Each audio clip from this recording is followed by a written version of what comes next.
Hello, everyone. I don't know if I'm going to be showing up on the camera, actually, just so you know, Okay. because of the muting. But my name is Edgar Martin. I'm here with John Mills and Ron Burgess. We had a discussion not too long ago regarding innovation on businesses. And today I wanted to kind of go over kind of almost like a part two of that conversation that we had. Right. And this one's obviously there's no scripted. I think we have a lot to talk about, which means that we have the ability to probably talk about this quite often. So, John, if you can introduce yourself real fast, and as well as you after. Yeah, good to be here. Thanks for inviting me. John Mills. Started in various businesses over the years. Love the creative process. Love having positive outcomes, but you got to accept the negative ones along with it. I'm Ron Burgess, and I've started 7 businesses, and I'm realizing the more that we talk about innovation today, and the last time too, that I really am sort of just like a creative, innovative person that had to learn business in order to be able to do any of this, so that you could make money. I mean, because one of the definitions is whether or not you can do something that's useful, which you might define as being able to sell it, right?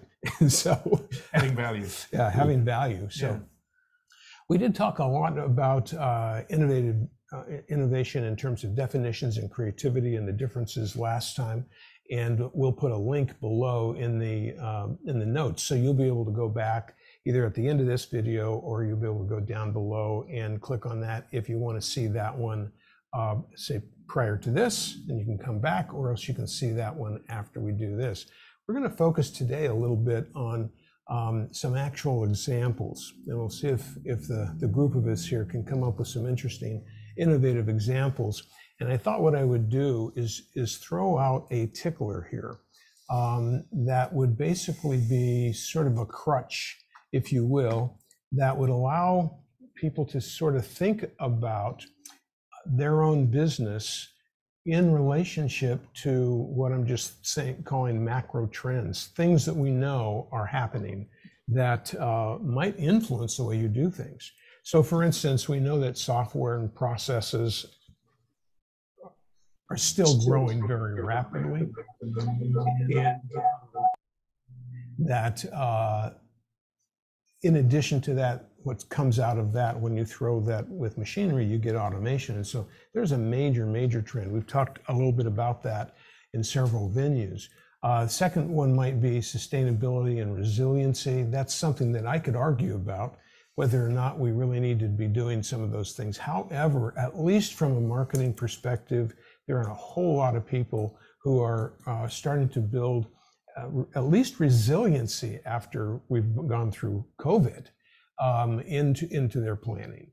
And a lot of them are thinking in terms of sustainability as well. And of course, that's a great idea to consider those things if you don't bet the entire farm on it, because you can go too far on that.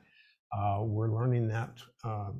Germany's learning that lesson right now in a very tough way.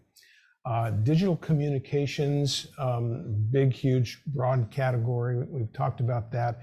But the Internet of Things, everything is hooking up to the Internet. And so how do your products interface with the Internet? What kinds of, as you watch this, what kinds of things will impact your business and become disruptors in your business?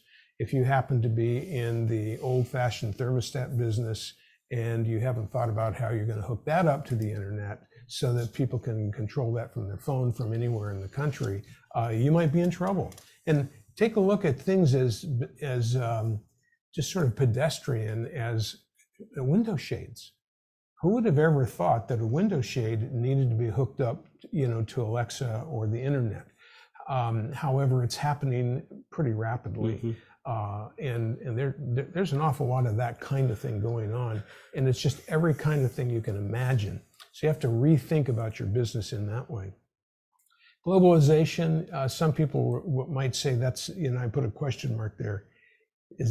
That may or may not be continuing depending on what happens in the international world. But of course, COVID really did have an awful lot to do with slowing globalization down. I personally don't think it's going to slow down. I think Is it a it'll temporary thing, continue. you but think? It's a dip. There may be a dip here. Because everybody's talking about like what the effects was of globalization, and now we're kind of looking into was it a good idea or not. I feel like we just kind of maybe we had a little hiccup, and everybody's a little bit. Well, it's a little frightening when you realize that the United States built 2 ships in the last, I think, 5 years or something, and China built 10 or 15. Mm-hmm. So we only have the capability to build 1 or 2 ships a year in the entire country. So that's a whole issue of, and of course, you know a lot about that being from that close proximity to China.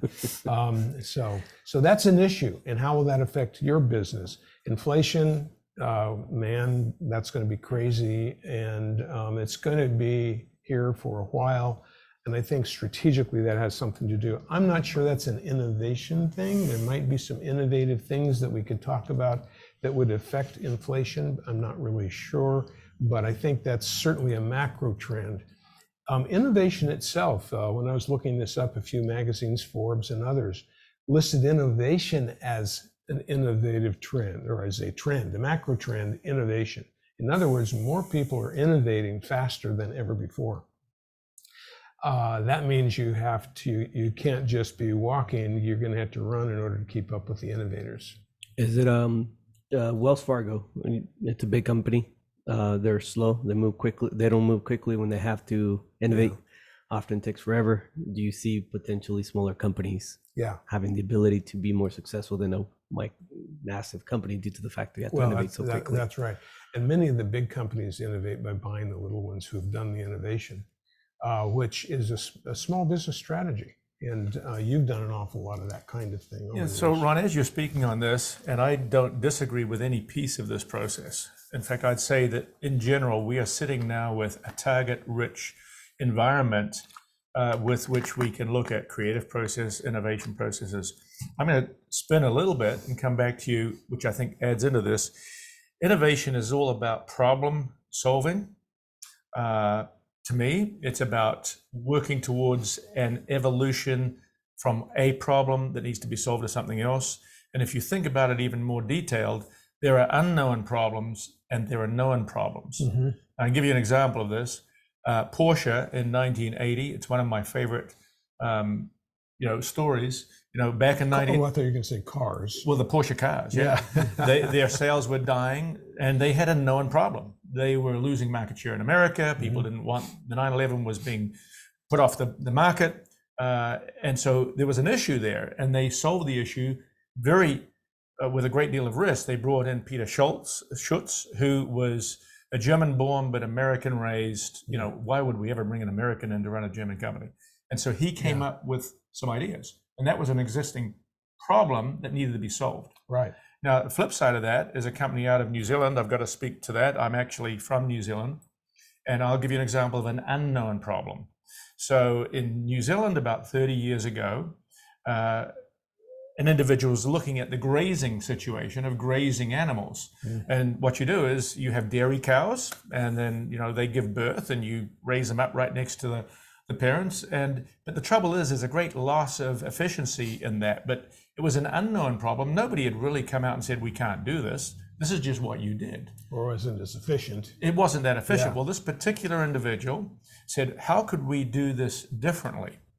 And brought together an economic model, a digital metric marketing model, and a presentation and a trial that revolutionized worldwide the ability to bring up the young dairy cows to maturity, the heifers completely off the farm, so therefore it became more efficient. And it was an unknown problem because it was salient there, but it wasn't really rearing its head. But now that business is a screamingly good business called New Zealand Grazing. And New Zealand Grazing has been extremely successful because they were the innovator then, and they're the innovator now in the way they handle with trust the financial. So, and that is a big business in the United States now as well. As right? Yeah. So, but the difference is here, our businesses, as we go through it, we're faced with a problem. Diesel gas goes up. Taxes go up. Supply chain is broken. We have to face those. That's right. But then the other one that's a little bit more subtle is those ones that we haven't really recognized, they're the unknown problems, but they give us an edge. Dare I say, they give us a crack in our market that we can edge into. And so I think the innovation there, well, you could argue that, well, I mean, nobody's really changed how you raise heifers, but what did happen is that they lowered the cost, and by lowering the cost, they created a new market, and they figured out industry. a whole new industry, and they had to figure out how do you do this so that it is more efficient than the farmers doing it themselves. And the interesting thing, there was a key to that, one little thing, and it was called an electronic weigh scale. It was a very minute little device that you put underneath a weigh scale so that when you ran your heifer across it, it would instantaneously record its weight. That very one thing meant that every 2 months you could go out and you could weigh that heifer that was tagged. And then you had hooked up to it an agreement for every pound or kilogram, as it happens in New Zealand, of weight gain. The owner of the heifer pays so-and-so. It wasn't based on duration. It wasn't based on anything. It was based on weight gain. You start off at 20 kilograms and you end up 70, you owe X. And that was and now, perhaps ironically, now they're putting them on the cows before they milk and after they milk, so they can see how many pounds of milk they produce. Same exact thing. So I have a question for you guys. I've been experiencing, I have a lot of restaurant customers, right?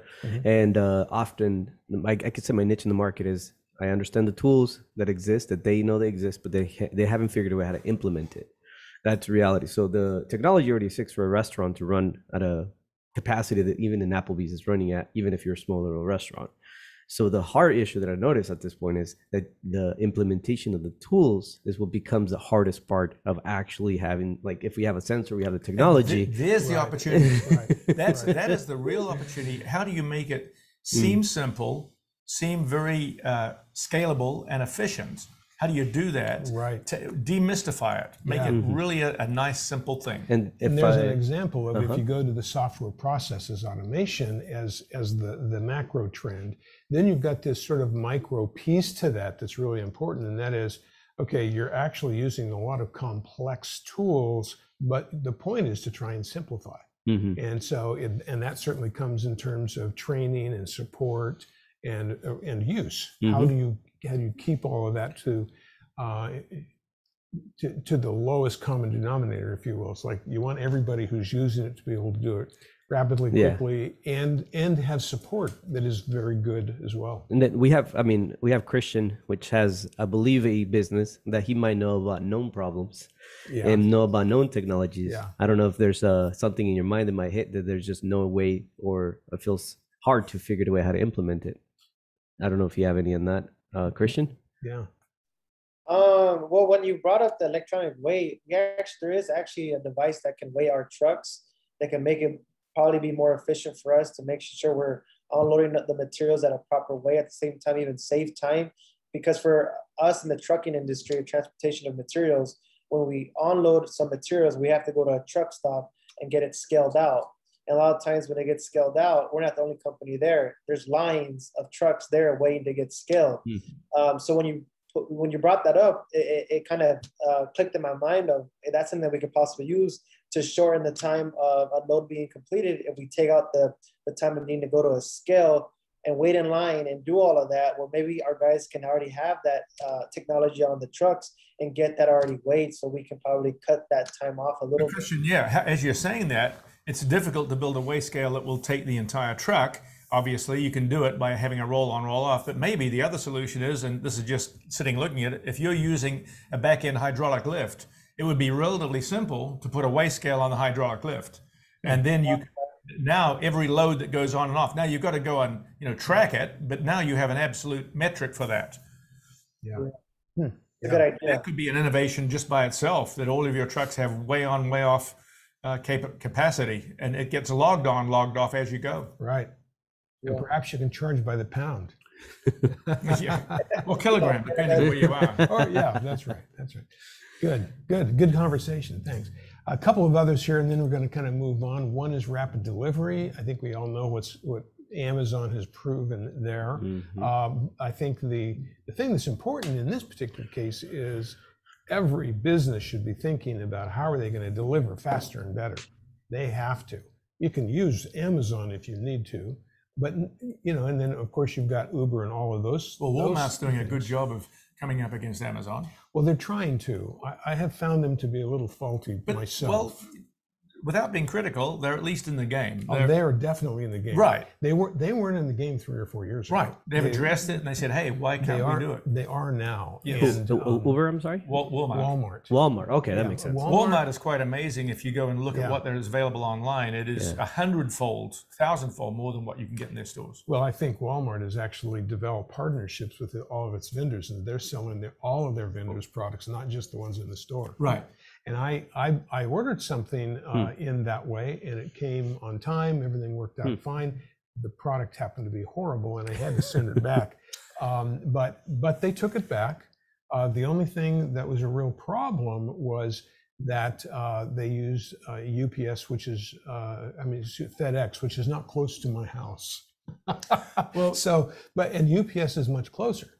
So that's a very small thing. However, it's a differentiator between Walmart and Amazon. Well, while we're speaking about this kind of business. But let me say, Walmart's prices are better. Sure. Yeah. Amazon is no longer considered the place to go for price. Well, it can be. It's more considered the place to get your stuff next day. And sometimes it's higher. And I've seen things 8 or 10 times higher because they're appealing to the absolute necessity. I need it tomorrow. Yeah, and if I may add real quick, Sonos speakers, Best Buy were a lot cheaper than than Amazon. Sure. I went to check them out. I was like, "Whoa, it's actually less expensive than retail." Yeah. Now, somebody who's got some confusement in this particular space is Home Depot. Now, I love Home Depot. I bought and sold from them, and they have normally, retail plus some consumer stuff going on. But what's happened recently, and hopefully they're going to correct it, unless it is a repeatable item that's scaled for the consumer use, they're not stocking it. For example, in the HVAC space, they have got rid of all of the things that normal people need in their build-outs, and they have just gone to the high volume repeat stuff. So you go in there to get 1 or 2 things. The other stuff that you need every time, because it doesn't turn enough, they've taken out. Yeah. And so you can go online to get it. Well, if I'm going to go online for that, guess what? I'm going online for the entire box. That's right. And the interesting thing is that, we talked about the wheel of retailing before, and how Walmart came in underneath discount stores and went even lower. And of course, what happened with the big box stores and Home Depot in this case, what they did is they came in as category killers, and they just had everything. So the small lumber yard and the smaller lumber yard, and of course all the small hardware stores, all were killed by them. Interesting what you say is, you see, they're now beginning to do the high movers, and therefore they're leaving all of these little things to Amazon and Walmart to do, right? And they're not able to do a good job themselves on all the little things that they don't have in the store.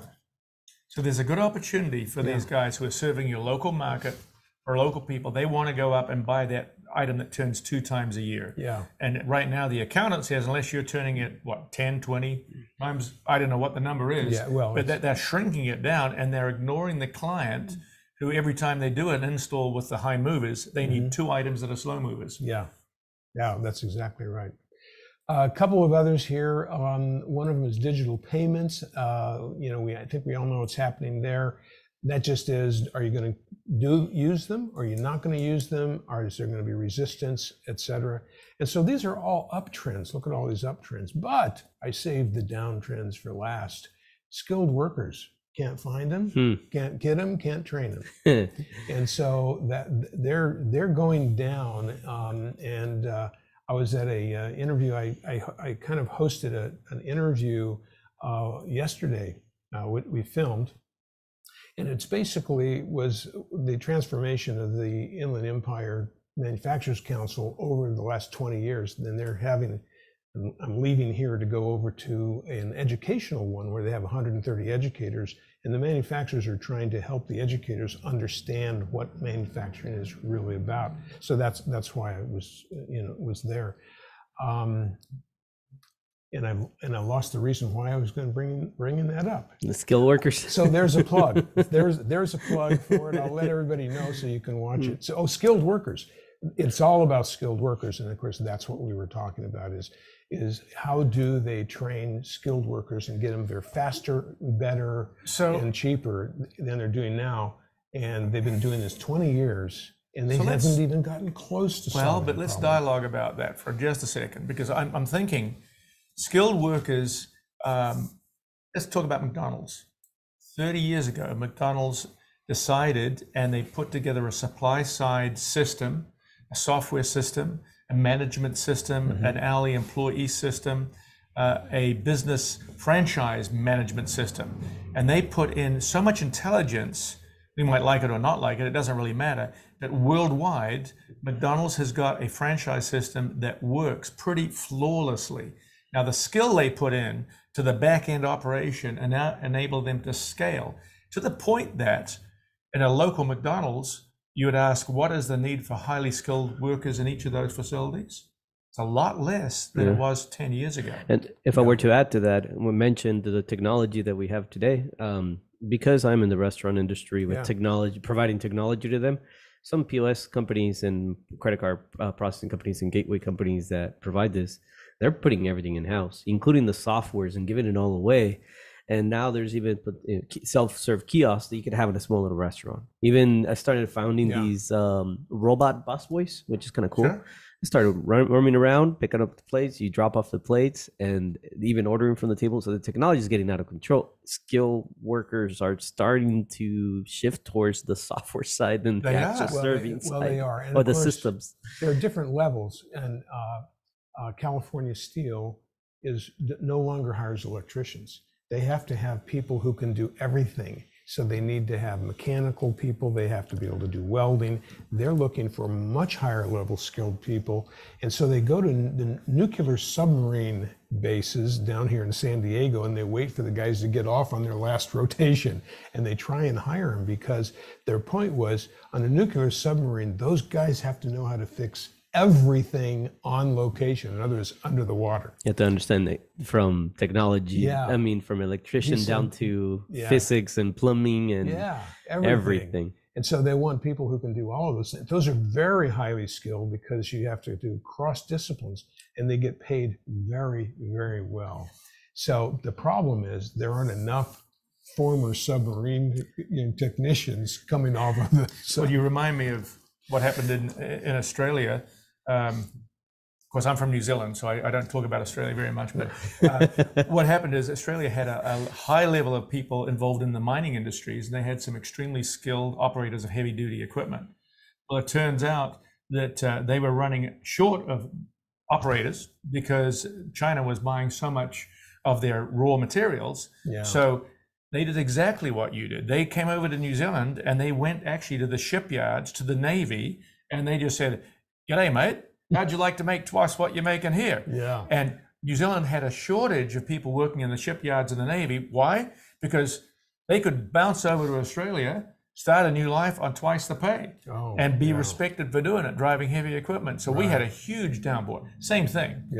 No, that's exactly right. There's a demand worldwide for these highly skilled workers, and they're going to go where the money is. Well, it's if you actually get a little broad on that concept. Who remembers when you'd call up AT&T or Verizon and you'd ask for some help and you'd get a very nice British accent located in the Philippines? And why did they go to the Philippines? Well, a couple of reasons. First of all, everybody spoke English in a British kind of fashion. And they were educated to understand, and they were highly computer literate, and they worked off season to us in terms of their hours. So at the end of the day, it was really quite fascinating that all of this outsourcing of computer help was not here. And then, of course, we got into India. And we all know we don't like it. I mean, because at the end of the day, but that was skilled workers weren't available here. Let's go do it. So can I add something real quick to that? I feel that my audience is mostly Mexican. I couldn't find somebody to help me out. I had to go to Mexico to find myself a really skilled overall person that understands marketing, online technology, everything, and went and hired him over there. And I mean, the cost. I'm telling you. It's the cost. The cost. Right. And therefore, I guess we've just proven that globalization is still alive, especially with technology. It absolutely is alive. Yeah, absolutely. But there are hidden there are hidden and unknown consequences to doing this. Well, there are, and one of them happens to be our final one, and that's customer service. Well, and of course, that's in the eye of the beholder. I need to pick a bone with you on that, Mr. Burgess. Okay. Customer service that's acceptable in Japan may not be the same as acceptable here or in Saudi Arabia. So we all have different levels. I would say that it varies by the market. Okay, And since fair enough. since you have every niche market is in fact a market, you got to pay attention to that niche market. And so if you're dealing with like old guys like us who expect old-fashioned service, you may have to step it up a little bit, because chances are we'll pay for old-fashioned service. But there are so many failures in customer service today. I could go and we could do a whole show about that. I mean, so many things that people are allowing just to fall. And what are they saying? Oh, it's COVID. Sorry, we can't do that. It's COVID. It's COVID. Well, eventually people are going to get tired of that. And you have to mitigate that with technology, process, and training. But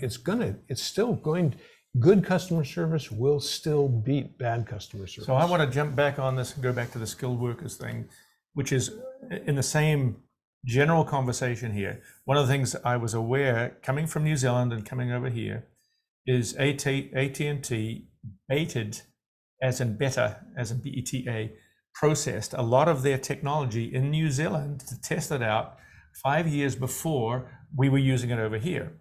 McDonald's did the same thing with the McCafe or McCafe.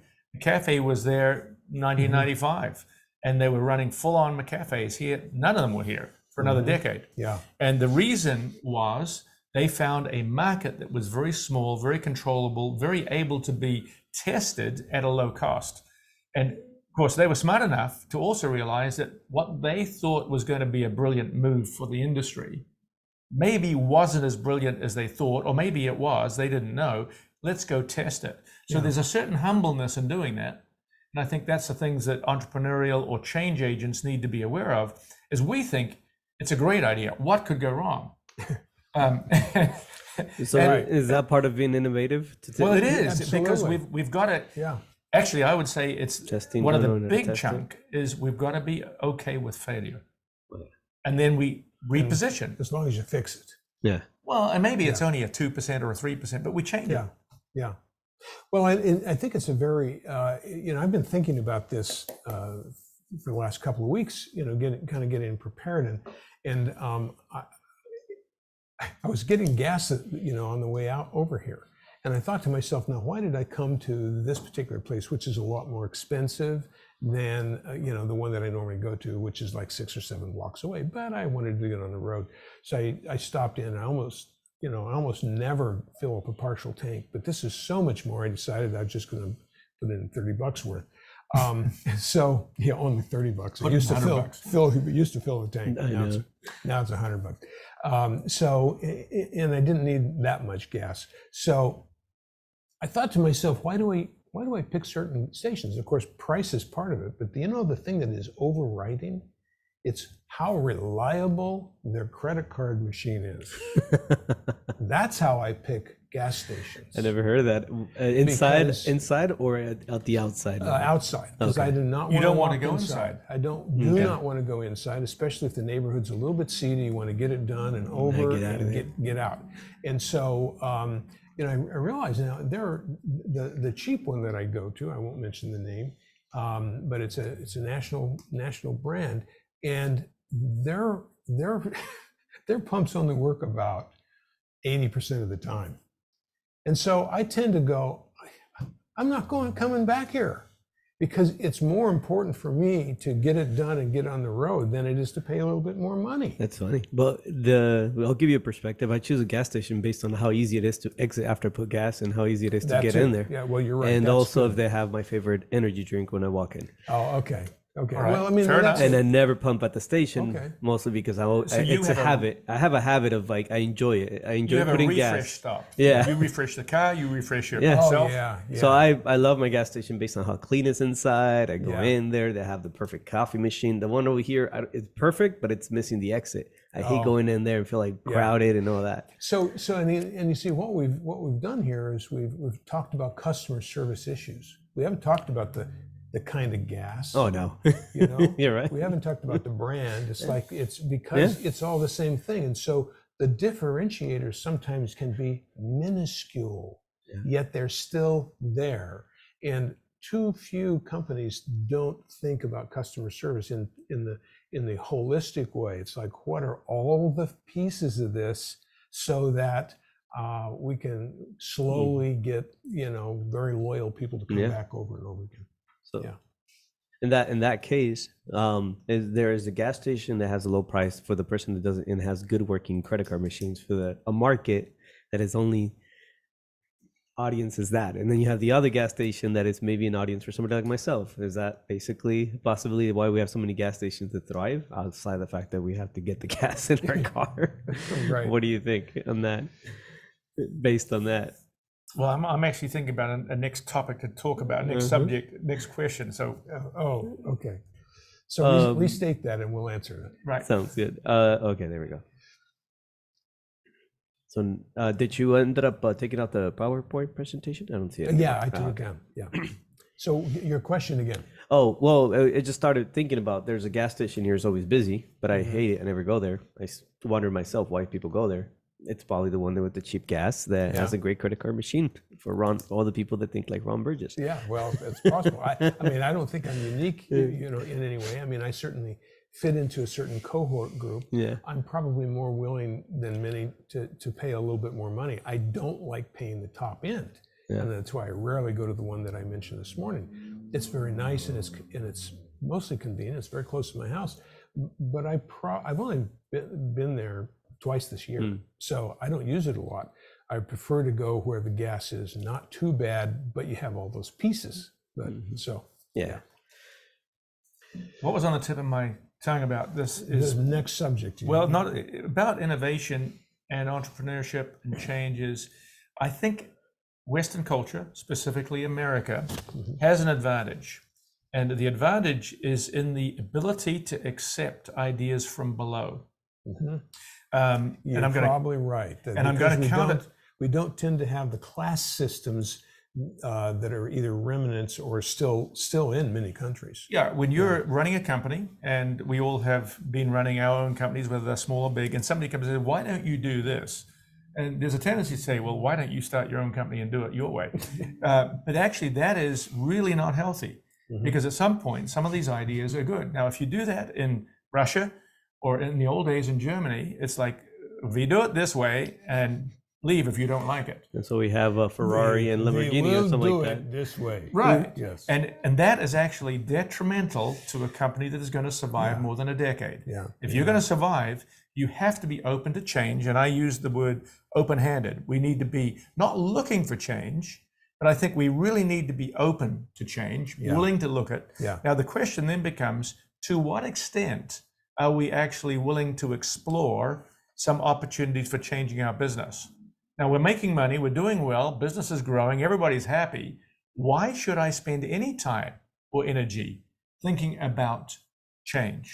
Yeah, and I think that's a multi-part answer. Probably we can't come up with the answer. Well, it's hard because you go all the way one way and you ruin your business, and you go all the way the other way and you die on the vine. That's right. And so, throwing these macro trends up is sort of a way to say, you don't have to study them in depth, but you have to be aware that these macro trends are going on. Leave it at the back of your mind. At some point, they're going to affect your business. I think what you have to think about is specifically, do any of these affect my business in the short term? And do I need to do something about it pretty quickly? I saw an interesting example of the guys who used to do ice in 1900, and the way that they did is they cut it out of lakes in the wintertime. Sure. And then they saved it, Well, somebody came along and fixed that little issue by inventing machines that could freeze water. And then did the lake cutters think of that? No, they didn't think, you know what, we got to be careful. Somebody's going to invent a machine that is going to make the ice for us. And it's like they didn't, it came in like from left field, and you know, they were out of business in a matter of a couple of years, gone. Yeah. You know, and so this, and then the same thing happened when, you know, ice makers were introduced in refrigerators. Now, the big people that used to carry ice in giant blocks, you know, and deliver them to your house in the old freezers, they're gone, you know, over a period of years. So what are the things in your business that could disrupt you and put you out of business? So let's start off with the attitude. The attitude first has to be an open-handed attitude, to be willing to sit down and put on a 360 chart all of those things that might affect your business, acknowledging that probably 80% of them never, ever will. Right. But at least put them up there. Yeah. You know, could go from, you know, a flood, an earthquake, nuclear fusion, pandemic, you know, you put those up and you go, okay, well, they're never going to happen. And then you come down to the macro trends of whatever it is that are going on. Yeah. Well, you know, Ray Anderson, just to give him a plug in a way, who's sort of one of our micro giants experts, you know, this has like been a mission in his whole life, is to try and get owners to realize that they need to listen to frontline people. Sure. Because they're there, and they can come up with ideas that you wouldn't necessarily come up with. So Rich Dad Poor Dad, Robert Kiyosaki talks about like the education system back in the day was mostly meant to be able to educate people to work at assembly lines. That's why they were so specialized in one trend and one trend only. So they made them sit still all day and listen to instructions and things like that. And so I'm not sure if now we're finally kind of breaking off of that I think system. I feel like the education system may be behind, but the actual kids don't seem to be say, I'm not going to follow that trend anymore. And I think often maybe like the Western let's just say benefit is start noticing a lot of people started looking down maybe last 10 years to get advice instead of saying I'm law. So I've got an example of how things have changed. In 1992, we were agents for a company that built a flywheel sized device made like a flywheel that created energy. It was actually a flywheel generator. It was a machine. It could have been called a DC motor or a DC generator because it did both. And it was this big, and it put out 200 amps at idle speed. And we'd proven it out. We took it to Cummins, and Cummins was really fascinated by it, and they were looking at how to integrate it into some of their engines. We took it to General Motors, to AC Delco Remy, the main manufacturer of all of General Motors, and they came back and they showed me a device that was like this called an alternator. And they said, this alternator rotates 4.5 times the speed of the crankshaft. If you can come up with a device that rotates 4.5 times the speed of the crankshaft in a small globular pack, then we'd be interested. But at this point, we're not. And I said, well, this device is a flywheel replacer. By the way, did I tell you it has enough power to start a 308 V8?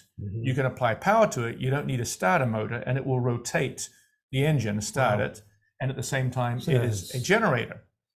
The head of AC Delco came back and said, we manufacture everything to be backward compatible.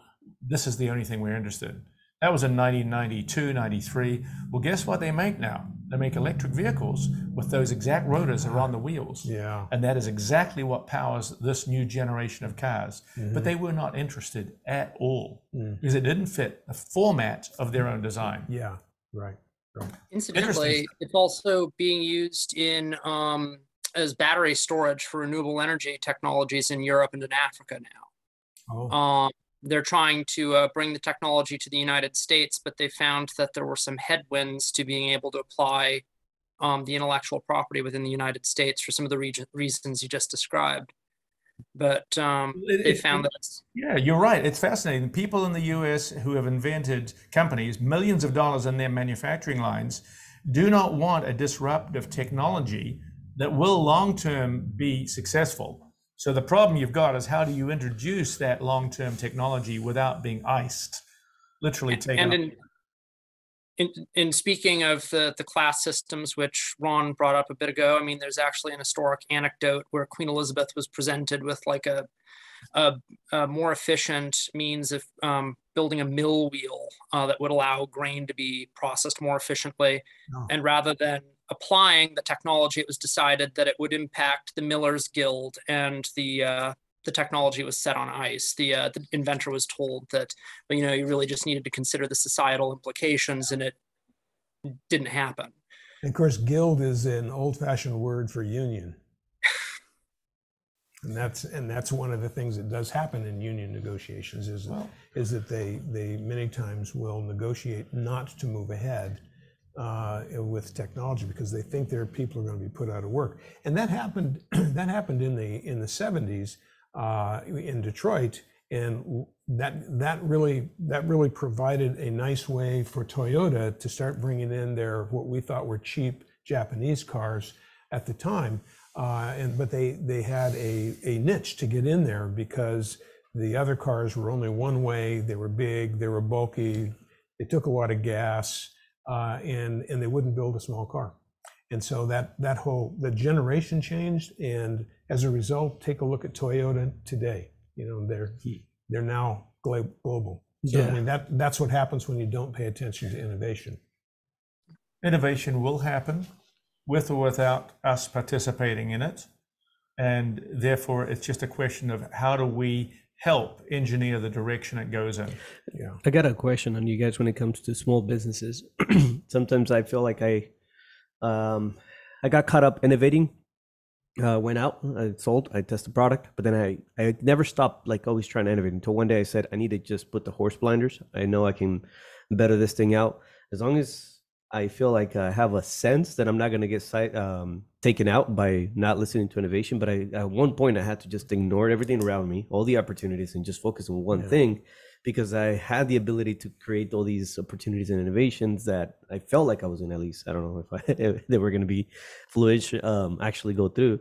So how do you balance that? How do you go from being like, okay, I'm innovating, I'm doing this, I'm creating great ideas and actually put into work, and I tested the market kind of like McDonald's did.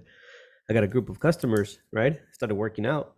But my issue was because the system was not fully finished, I kept innovating, and ended up just becoming an innovator, not a business owner.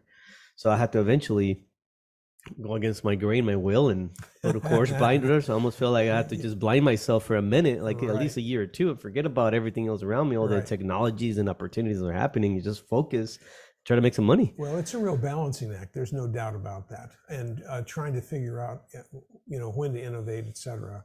Now, in your particular case, because you're so brand new and because you didn't have, you know, hundreds of legacy units all over the place, you really had an opportunity to see something, fix it.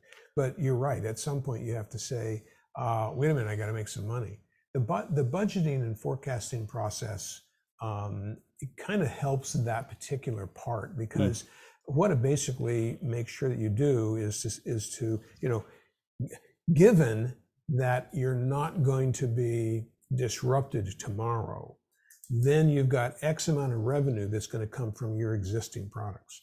And so you want to make the money from those and continue to build your company until, in fact, you can afford to do more innovation. Mm-hmm.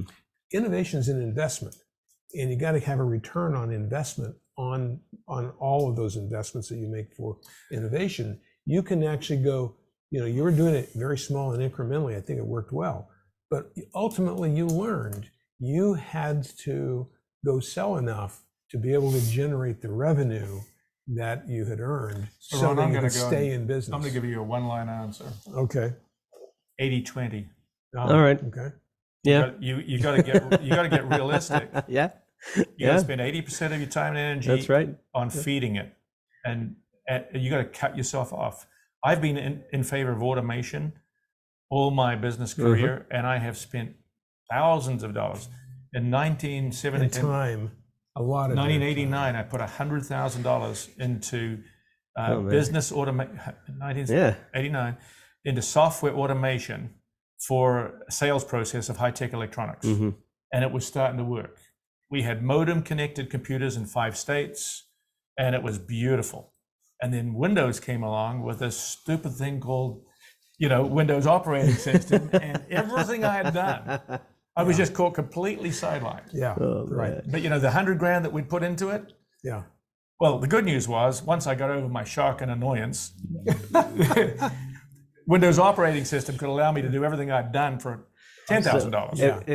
And if I may, during the pandemic, I found a niche, but everybody else did, and all the big companies with big money fixed the issue of online ordering. So then I had to abandon that. I felt like if I abandoned it, it was a failure. No, I had to let it go. I was like, I'm not going to stick with this. Yeah. I had a white label software. It was one of the best. Yep. But everyone else then added white label plus a million other stuff they could do. Right. So I abandoned. We also need friends. We need people to go and keep us sane in that process. Yeah, no, that's right. Abandon. Go to the see, next. That's really kind of the reason that I wanted to throw these macro trends out there is because you do really have to be aware. I mean, yours is a great example.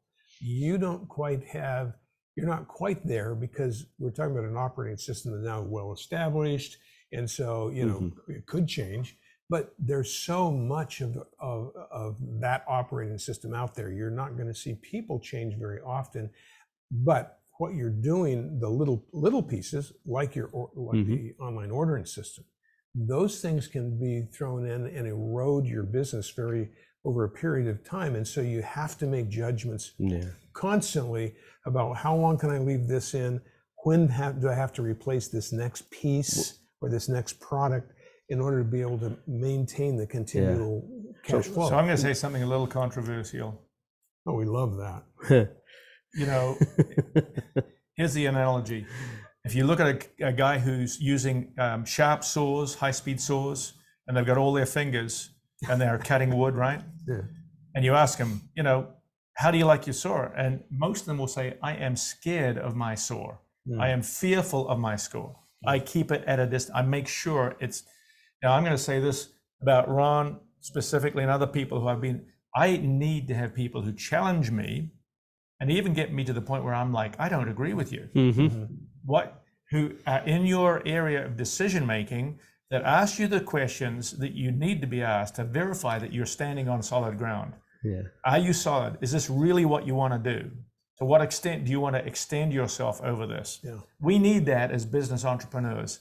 Otherwise, we'll end up living in our own false reality, which is why dictatorial leaders, as can be seen in Europe, will end up failing because everybody who really knows what's going on is gone. Or if it's feared, it's adjustment, pandemic, basically. We've got to have a group of people around us who challenge us, maybe even to make us more certain of where we're going. So, and I can attest to that. I mean, the one thing is like, I thought I had a perfect plan, right? If I had not met Ron Burgess, probably I would have stuck to that plan for 3 years and be broke and back at Wells Fargo. But the idea was, I think that's a compliment. I know it is. And what ended up happening is I realized I was not in the business of the software. I was in the business of implementing the software and into a very specific niche audience. Let's pause there and have you fill everybody in, because this has been an innovative process. Tell us, somewhat briefly about your actual product and the development of it. At the end of it all, what I do now, I go into Mexican-owned restaurants. It doesn't have to be a Mexican restaurant, mostly because of our culture. It fits perfectly. We can understand each other real fast. And what I provide, as in what I offer to them, it's technically ability to change their entire system in the restaurant. But really what it is, it's a POS company that has a very established POS system. Technology is beyond record. It's $1 billion company. They can't tap into these customers because they don't know how. So what they're missing, the missing pieces, is what I've been building for my company. A call center in Mexico, speaks Spanish only. That always, every time they pick up the phone, is the same person, right? And they'll call customer service for them. And the trainers inside, an installation. I had to build an installation company because they don't know how to much about technology, and if they do, they'd rather pay it off. They don't want to do it. So that's really what I built. I built a company that allows them to implement these softwares. You've listened to your clients of where they're fearful, and you've built trust. Yes, that's right. And I sell trust because within 2-3 days, they realize you're what I've been looking for. Yeah. It's not the POS. You as an individual is what I'm looking for. Trust is really the most important. For me anymore, I've realized that without trust, you don't have repeating clients. Right. Yeah. And the trust it's really hard to put a metric on. Yeah. And it took me about 2-3 years to figure that out, because then I was, okay, here's online ordering menus. Nope. I was trying to solve an issue for them through the product. And I realized, I was solving the issue through the relationship. Yeah. And eventually now, honestly, I just stick with restaurants, Mexican owned, and I offer a very, very robust product. But that's not really what I tell people, is I go in there as a consultant almost. Right. Now, I think I can describe this a little bit differently. It seems like a POS system, but the software underneath there is so robust that what you've really done is you've built a console for process and system integration in the future, things that they don't know that they need yet. Yeah. Like reward points and other kinds of customer benefits and ease of use and the ability to do credit card clearing, very important, as well as categorize what they're selling, do sales reports. So what happens is you have a whole plethora of kinds of things that are going to come out of this as you begin to implement them. So, the beauty of the innovation is you took existing products, you taped them together and, did a great job in putting all these components, both physical and software, together. And in addition to that, you were able to do that because you found a niche in the market that was driven by culture, language, and of course they're all food restaurants. Yeah. And so you've got a very tight niche market, and you're able to satisfy things that virtually nobody could do. And that's the beauty about the niche and the product that you've done. And to build on that trust, you haven't tried to get wealthy off any client. No. And so that's a good point. You're a partner with those people, that they know that you're with them. Your success, their success go together. I mean, that's a real commitment, and they understand you're part of their team. Yeah, that's phenomenal. Yeah, no, it really is terrific, and that is a terrific example of innovation and creativity, and both large and incremental. And so the battle you have now is how do I do the incremental stuff without slowing me down, so that I can continue to build the business. Because after all, once you get going and you can be successful and you're there, what you have now is an allocation or a balancing problem. How fast are you going to innovate? What products do they really need? And that involves questions like, well, how deep have I penetrated the market? Have I established a moat around my customers so that they can't really go anywhere easily? It would be hard for them to leave, and continue to provide them with customer service that is stellar. And that will be a real challenge for you. I've scaled, I was perfectly with 7 customers, the perfect scenario. I'm at 14, 16 full-on restaurants already. And then we have like 5 more lined up. And what we did in 2 years, we're doing it in a week or 2 of acquiring new customers.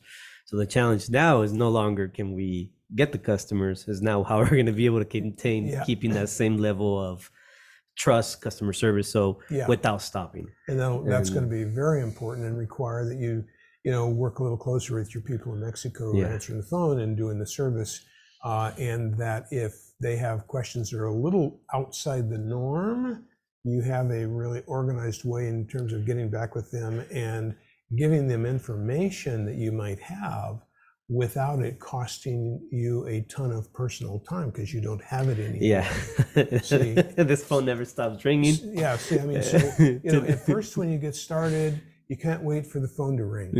And then you go, oh my gosh, how am I going to organize all of the input? And you've got email to look at, and people are texting, and you've got phone calls, you've got to listen to voicemails. It becomes craziness. And innovation is why. And what you like is innovation. And I want to stop and innovate, but then if I stop, I won't be able to get more customers. And that's the part where I'm like, that's why I asked that question personally. How do you balance this? When do I take off the blinders? Yeah, right.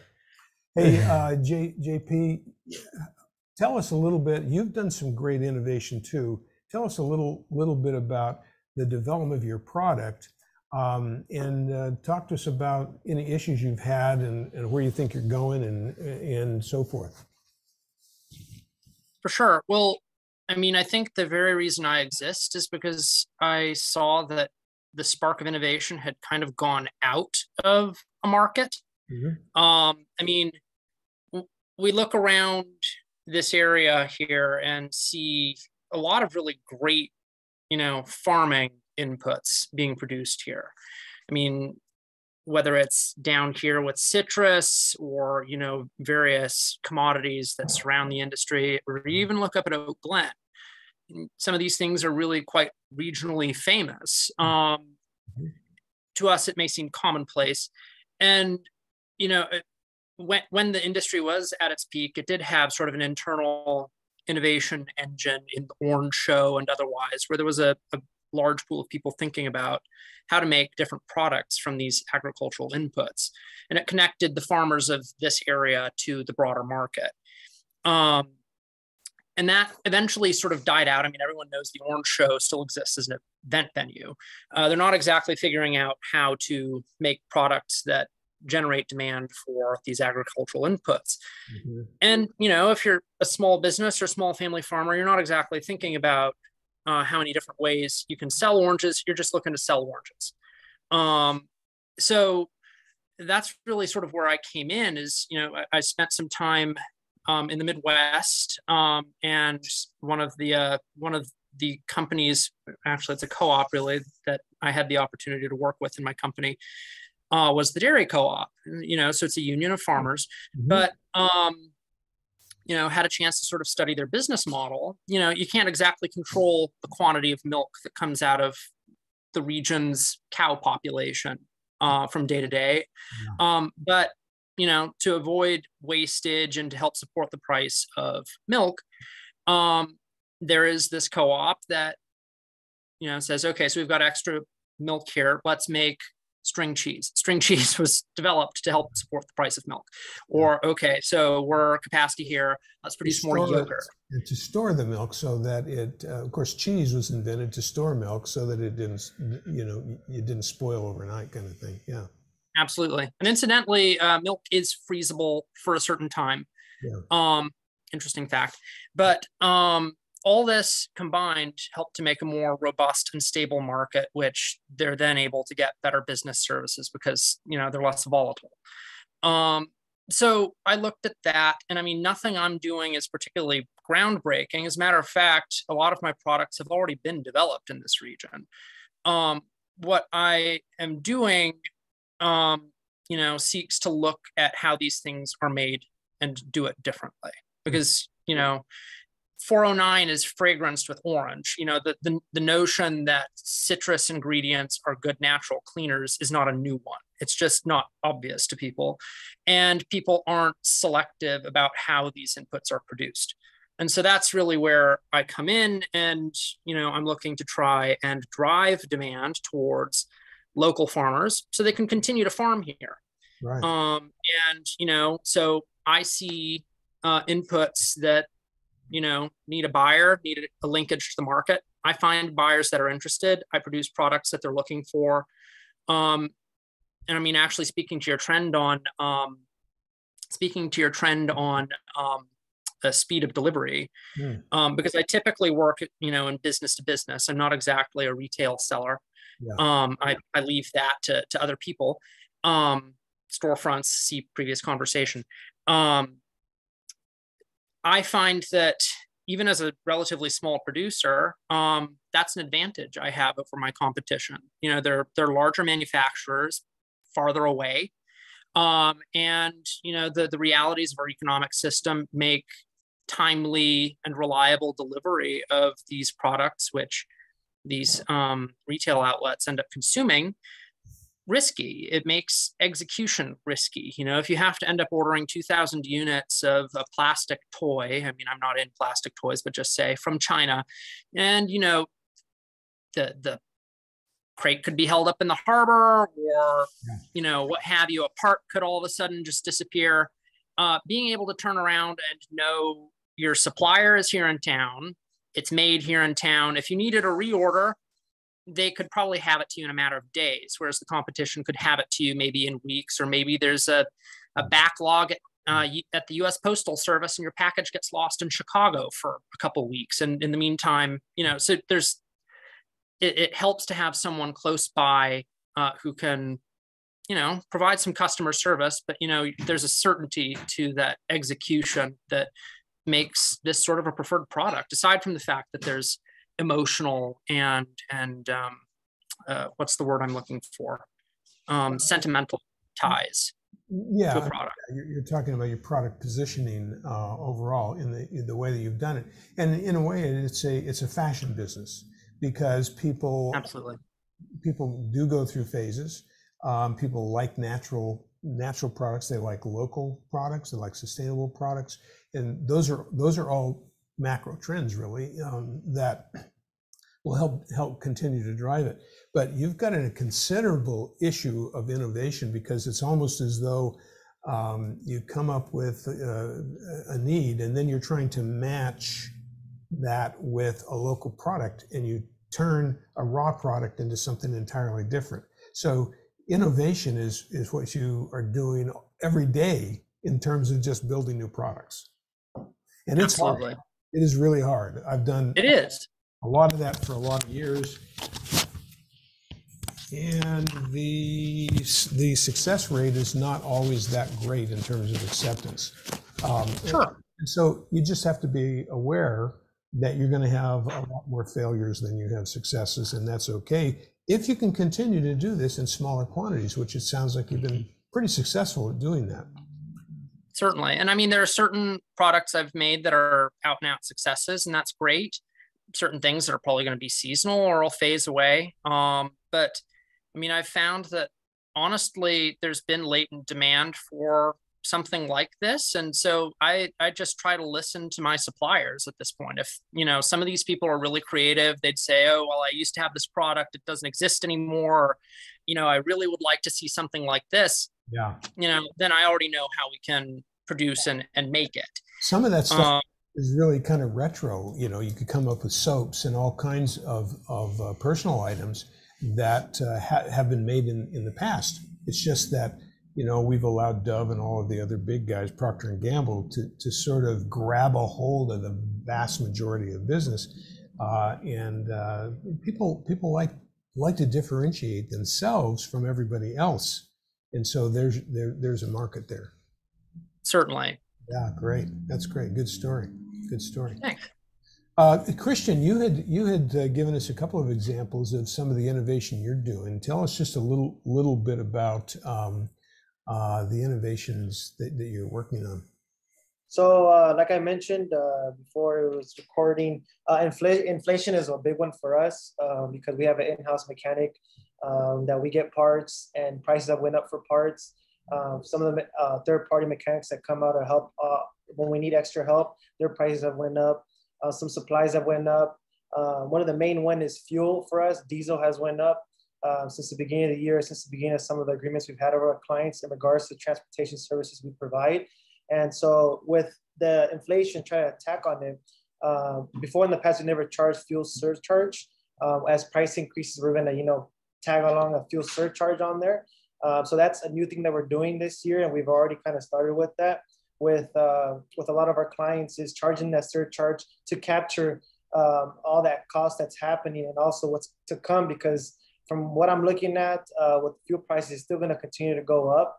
And I mean, it doesn't look like it's slowing down. So we're also preparing with these agreements to kind of get them locked in with these surcharges to be capturing all the inflation that is happening. So that's one thing that we're doing with that. And then when I explain how are your customers, how have they accepted that so far? Do you have any experience yet? Yeah, so one of our biggest clients, I had a meeting with them and they were pretty understanding about it. And the only thing that they wanted to just secure is that wherever we get our information from on fuel increase, they want access to that same information so they can be on the same page. And so they gave me the website. I forgot what it was called, but they're pretty much the main governmental energy. I think it's EIA.com or .gov actually, where it's every Monday it's posting the fuel prices under there. So all I asked was that we both get information there. So I prompted up the agreement to have that.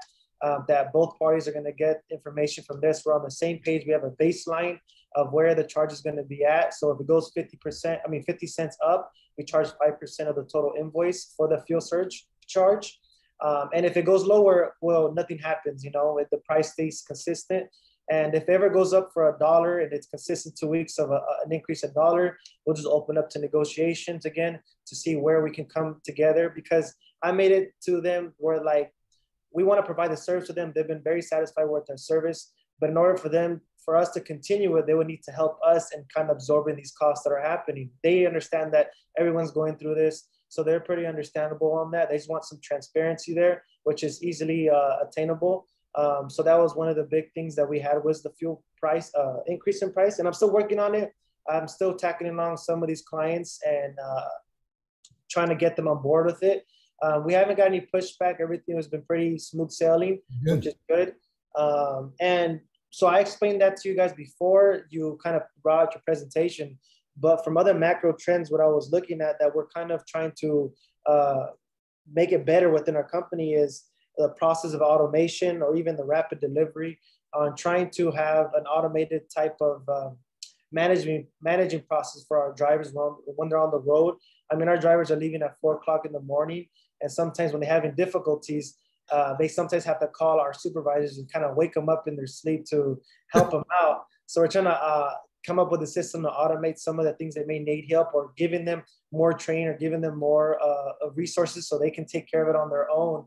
And kind of how you guys mentioned is having drivers well-skilled all around so that when something pops up, they're able to take care of it themselves. Yeah. Because when it comes to our kind of field of work, it needs a lot of involvement of the driver or the person who's actually performing and doing these things to help out management. You know, it's a team effort of managing and the people in the front lines to work together to come up with all the problem solving that are happening.